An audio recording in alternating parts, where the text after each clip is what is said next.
با درود. اگرچه گرگ‌ها همانند شیر سلطان حیات وحش نیستند و چون عقاب‌ها بر پهنه آسمان حکمرانی نمی‌کنند، ولی قطعاً و بدون شک نماد درندگی، وفاداری و نظم در حیات وحش هستند.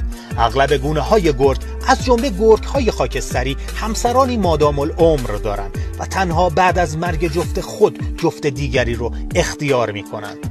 گرگ‌ها عمدتاً به صورت گروهی زندگی و شکار می‌کنند. نظم حرکت گله‌ای گرگ‌ها به شکل عجیب و اعجاب انگیزی بی‌نظیره.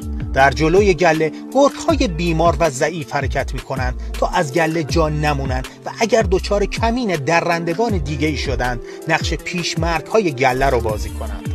پشت سر اونها گرگ‌های با تجربه تر و در وسط گله و امن‌ترین جای اون گرگ‌های ماده و طول گرگ‌ها حرکت می‌کنند. در انتهای گله هم گرگ‌های مبارز و کارآزموده برای مراقبت از گرگ‌های ماده و طول گرگ‌ها به حرکت در میان و نهایتاً با فاصله بیشتر از گله گرگ آلفا رهبر اونها حرکت میکنه تا از پشت سر مراقب همه گله باشه.